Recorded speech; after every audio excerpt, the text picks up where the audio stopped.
Hello ladies and gentlemen, my name is Ty and today we're going to be talking about my honest thoughts about Dying Light the Beast, because I've played a lot. Techland didn't allow us to play the full game, but a demo that we could replay as many times as we wanted. Because of that, a lot of things are subject to change, and I haven't experienced the full game's story or explored its full map, but we'll be talking about pretty much every other major part of this game. So, let's waste no time and start off with one of the game's biggest new additions. Techland said Beast Mode isn't coming back for the next game, and I know that makes a lot of people happy, but to me it's a bit of a shame because this feels like a really solid foundation. You have a full new skill tree of abilities that can allow you to leap high into the air, sprint crazy fast, and tear everything to shreds, showing how brutal this game can get. There are special beast finishers for every type of human or infected you come across, although there is only one per special infected that I saw, but they never got born to use. Early on in the game, you won't be able to control when it activates, and you can change that later on, but you do have a beast meter to keep track of when it'll be ready. Beast mode did come in handy often, a lot of time for parkour, but I do look forward to having a mod that can allow us to turn this gray filter off. It was actually nice having it activate out of nowhere because it activated at the most random of times, allowing me to jump up and get to places I didn't think I could. I can't wait to see what it's like when you and your 3 co-op buddies also go wild and out in beast mode, because from what I experienced, while I wish there were crazier endgame skills to look forward to, the whole system is just really damn fun. I'd say overall guns are great and feel very impactful. Those headshots sometimes blast the head open and you can't help but just say, damn. My only criticism is people don't surrender when you aim at them. That's about it. Melee combat, on the other hand, has gotten a pretty big improvement from the second game, at least in my eyes. The random bandits in the Baron's menu fight react much more realistically to your attacks or just your general presence. They notice your flashlight, they come searching if they hear gunshots, they throw grenades at the truck if you're driving by, things like that. I also notice humans are a little less common in the open world compared to the last games, and I think that's for the best. A lot of time they were just chilling in a random house I was about to go search. Their spawn points were much more unpredictable than I was expecting. And when there's a few of these guys trying to corner you, you really do feel overwhelmed. There were some satisfying fights going on. I showed this before, but these people actually know who you are. When you go into beast mode, they run away knowing your true power. And when they spot you, they call out your name. Lots of cool little additions like that. Time's up, Crane.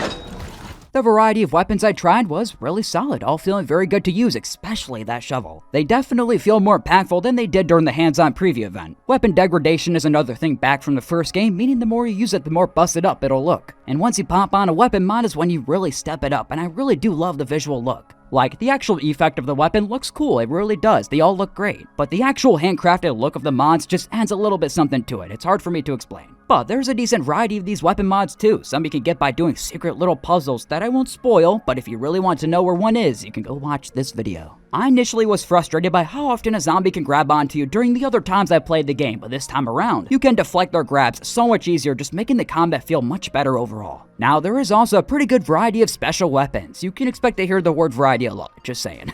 But my favorite special weapon was originally the flamethrower. It's the type of weapon I've always wanted in these sort of games. But that grenade launcher really grew on me, it really did. Every time I reset the demo, I usually spawned in with the launcher, and when I start pulling it out during chases was when I fully realized the true potential of this thing.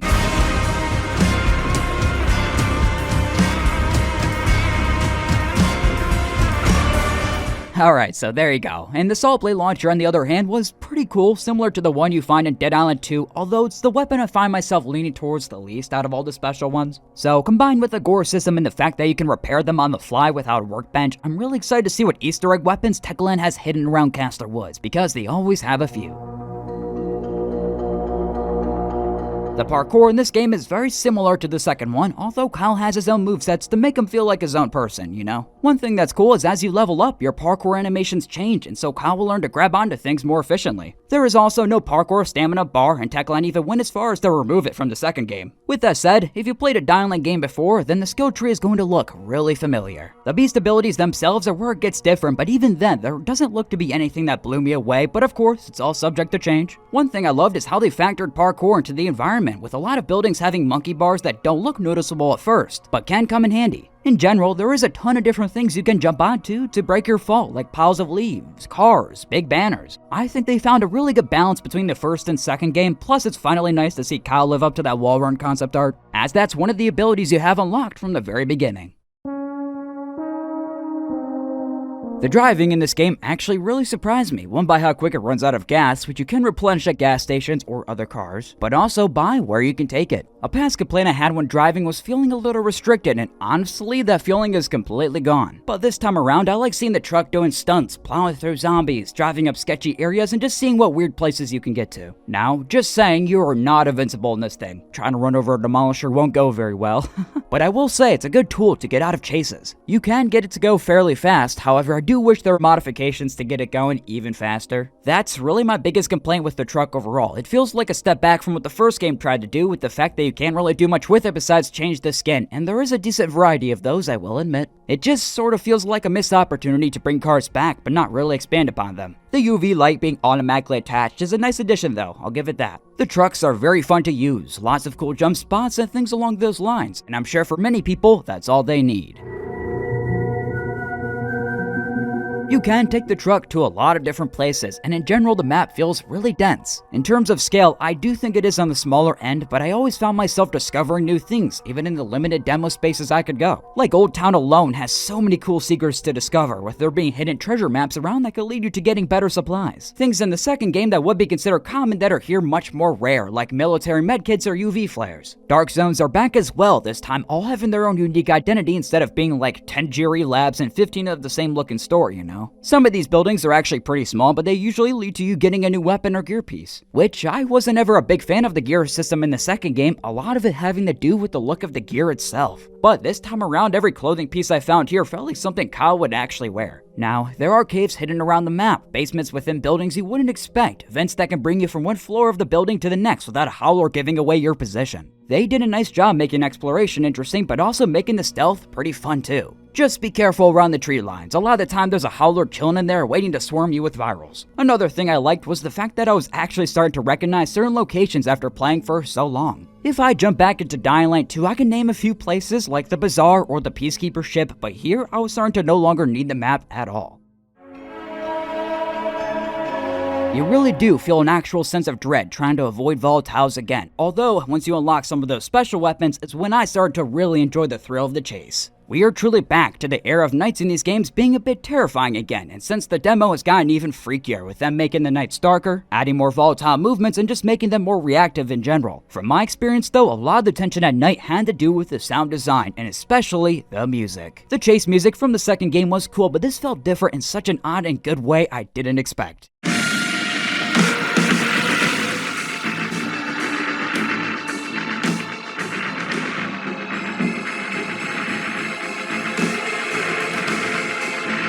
The music in this game brings a little more soul to that Castor Woods ambience, and a lot of the time just makes you think like, what the hell am I listening to, in the best type of way. The dynamic parkour music from the second game isn't back, besides for specific occasions like boss fights, chases, and driving around, but that's about it. Honestly, it was such a cool system that I can't help but be a little bit let down that it isn't back. For those that don't know, it allowed the music to sync to your parkour movements, so every jump, every big movement you played into the soundtrack while you're doing your thing. If they bring back the same composer for the next game, I hope they consider bringing back that dynamic element as well, but at the same time, the soundtrack is so good here that I didn't really think about that feature lacking. I was just kind of swept up in the mood, the soundtrack, the atmosphere. I will say, if you like the first game soundtrack with that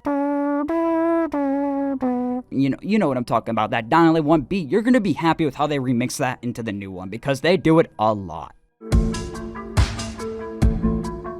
When I play these sorts of games, I like to immerse myself into their world, discover how everything ended up the way it did, and here you really do feel like this place was once thriving. As I mentioned, exploration is interesting, but it gets even better when you factor in the new weather mechanics, which are a step up from what the last games tried to do. There's a dynamic cloud system, and I've had a lot of requests to show off the rain as well, and I don't blame them, it looks great for the most part. Like sometimes it looks a little weird, but overall it looks pretty good. And keep in mind, everything you see is without ray tracing, so it can look even better than this. Most of what I've seen outside looks great, whether it's cloudy or sun blazing, but those interiors and underground parts are when the atmosphere is at its strongest. And there are a lot of underground areas, more than you would think.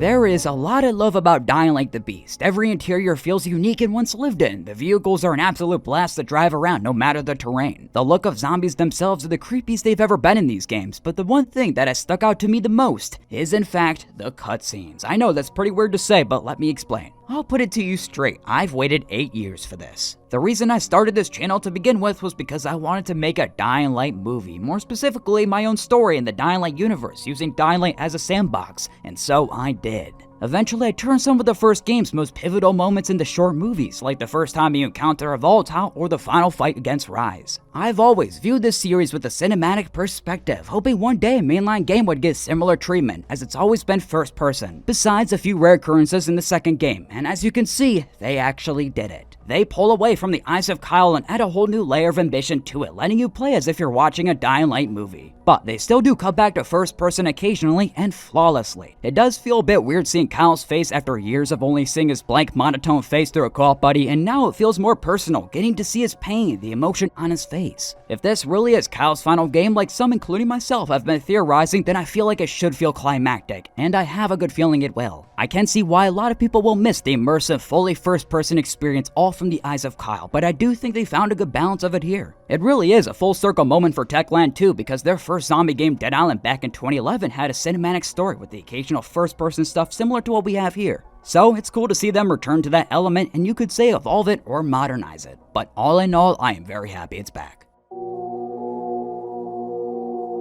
So, I have to say, after putting over 50 hours into a demo alone, I've come away really satisfied with what I played. I can't say it feels like something completely new for these games, as a lot of what I played retreads what the series does best, and that's the thing. It feels like a combination of these games' best elements, and I'm gonna say it, I'm glad it's taken as long as it has. I really am. They've made so many changes in the past few months by listening to the community, paying attention to what creators like myself have to say. The game has come a long way from this to this, and the wait is finally over. Thank you all for joining me here today. There really wasn't any red flags in my entire experience. It was just a ton of fun, and I hope you feel similar. If you enjoyed, then feel free to like the video, subscribe if you want to see more, and stop by for the next one, folks. Adios.